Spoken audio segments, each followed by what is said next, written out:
For the last couple months, we've put out a couple videos about what's taking place in the ammo industry as far as the effects of the rising cost of imported raw material, imported ammunition, and imported firearms. What is happening to industry. And what we're noticing is in the latter part of the first quarter of 2025 and the beginning of the second quarter of 2025, we are beginning to see ammo companies and firearm companies filing bankruptcy.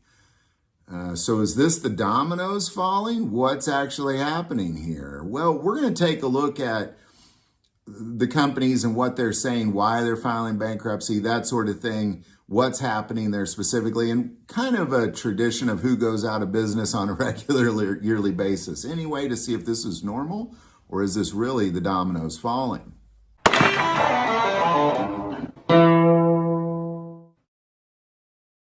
All right, so we're going to start by taking a look at what is happening to certain companies, certain industries right now, in the firearm and ammo industry specifically, because I believe that they have a unique industry in their own way, because it's kind of one of the only products that only mostly Americans buy, if that makes sense. If you are a ammo or a gun producer in a different country and you're not selling to the Americans, you're probably going out of business. So they need Americans to buy guns. That's who buys most of the guns in the world, and most of the civilian small arms ammo in the world is us. We do, and that's, of course, we all know that. That's a no-brainer, but it's peculiar to this industry because all other industry, everybody participates in the auto industry, the clothing industry, the tobacco industry, the fill in the blank industry. It's really only the guns and ammo industry that's unique to America. I'm not saying other countries don't buy guns and ammo, but we buy like 90 to 98% of the guns and ammo.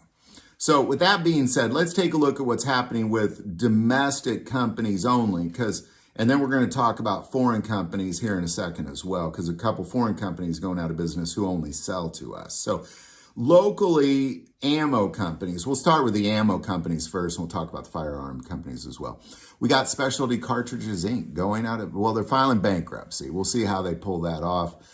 This is, of course, Atlanta Firearms. They are operated by Specialty Cartridge. A massive amount of civilian ammo comes from Specialty Cartridge.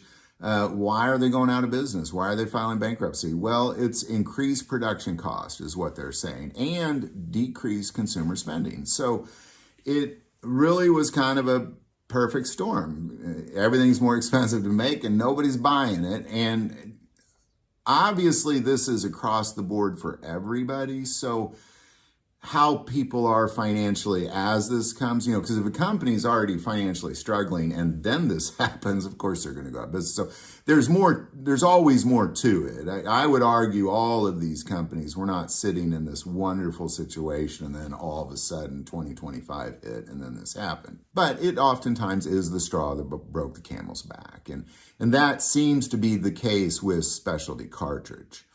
So now we're going to go out of the country for just a moment, because I want to stay on ammo before we get into the guns. Is when you have a company like Genex in Bosnia, they are also going out of business. Now, they haven't officially gone out of business, but they've declared they are going to go out of business because of a 35% increase in tariffs going into the United States. Well, why would that be a big deal? Well, and who cares about Genex in Bosnia? Like, what do we care? Well, let's start with they're a giant ammo company that feed us a ton of ammo. But beyond that, they're one of the 7 largest primer producers in the world. And guess what? This is where the dominoes start to fall, because they're importing to many ammo manufacturers in the United States. Primers. Many ammo manufacturers in the United States get their primers outsourced from foreign companies. And Genix is one of the 7 largest in the world. And they're going out of business because of increased tariffs. So now let's go back to the United States, because now you have some of the smaller ammo companies also struggling with increased production costs, but haven't filed bankruptcy or anything like that. So you can only, you got to know they're struggling, but they're making it. And then you got some firearm industry having problems. You got Watchtower Firearms LLC going out of business, filing bankruptcy. Increased interest rate loans is what they claim. Increased cost and decreased consumer spending. We're seeing a pattern here. And they made a few handguns. They were kind of a smaller firearm manufacturer. They made demolition handguns, the Commander pistol, the Apache 9. I don't know if you know those ones, but and then Beloved Sky going out of business, primarily because of non-payment of tax debt, but they also claim the reason that is because decreased consumer spending and increased production costs. So kind of let's put all this together as one big picture. And is it the dominoes falling? I don't know. It could be just mismanagement of certain companies. But what you got, and then we're going to kind of compare this to the last couple years of other companies before all this started happening. What were they doing? Especially Cartridge Inc. going out of business, filing bankruptcy. That's a big one. They run Atlanta Firearms. Due to increased production costs, decreased spending, but that's a lot of bullets. They're making a lot of our ammo here in the U.S.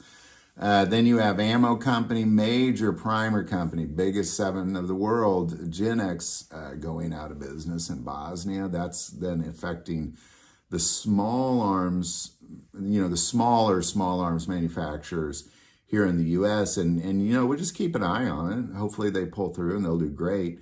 And then you have, on top of that, you got all these firearm companies starting to go out of business that make guns. Now, all of this is because of increased cost and decreased consumer spending.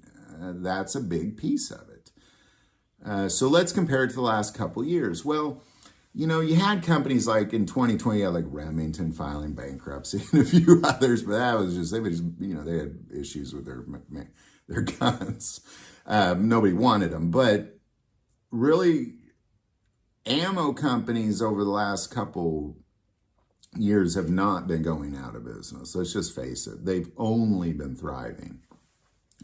If you happen to have an ammo company when 2020 ammo shortage hit, you should be really rich right now if you played your cards right.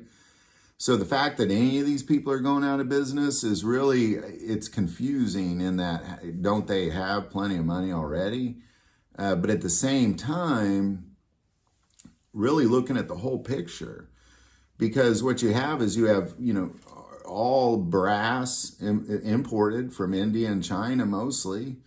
You got your gunpowder mostly imported. You got your primers mostly imported. Well, about 40% imported. 3 of the big 7 are here in the U.S., so that's good. Primer producers.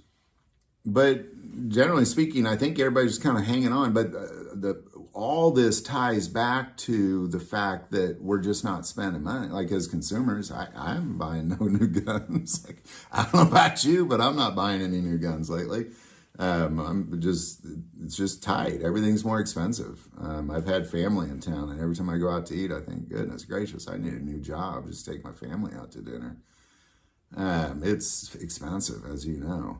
So consumer spending is down and production cost is up. And again, the problem with this industry is we're the only ones buying it. So if we're not buying it, and it's costing them more to import it, because when you take something like oil, for example, if Canada's doesn't want to import oil to us, they'll just import it to somebody else. Well, they can't do that. Like it's not going to work out that way in the ammo and gun industry. That's just the bottom line in effect. So I don't know. Are these dominoes falling? As long as there's not some sort of rush on ammo, but we're not spending. So I don't see there being, and honestly, that probably saved the ammo industry at this point. So I don't see it. I would say, no, these aren't dominoes falling. What this is it's hard to watch. I believe prices are going to go up because of it. I hate to see Sky go out of business. I like that gun, but so you got kind of that sort of thing. You're like, oh, that's too bad, that company, but maybe some company you like go out of business. But is it going to affect the entire industry like a Domino's? I don't believe so. I don't believe so, unless something strange happens in the interim, which, hey. Well, there you go, man. Any thoughts or insight on any of this, definitely put it below. I do want to take a moment, say most people watch the channel, hey, they're not subscribers. Click that subscribe button. Greatly increases the algorithm and our ability to get these messages out. These kind of conversations aren't really being had by most people on YouTube. So that link is below. The most important part of this channel, we take prayer requests. So please don't ever hesitate to send that in. And in this moment, I'd like to pray for whoever's watching this video, and myself included. Heavenly Father, Lord God, I lift up whoever's watching this video to you and myself. God, I pray that you guard over us fiercely. Lord, that you guard over our loved ones, our homes, our possessions, our finances. Lord, thank you. Thank you for being in charge. And Lord, I pray that you bless us abundantly. We want all the blessings that you have for us, Lord. And thank you in advance for what you're about to bring into our lives. In Jesus' name, amen. Well, thank you for watching this episode of God, Family, and Guns. And as always, love God, love your family, and love guns.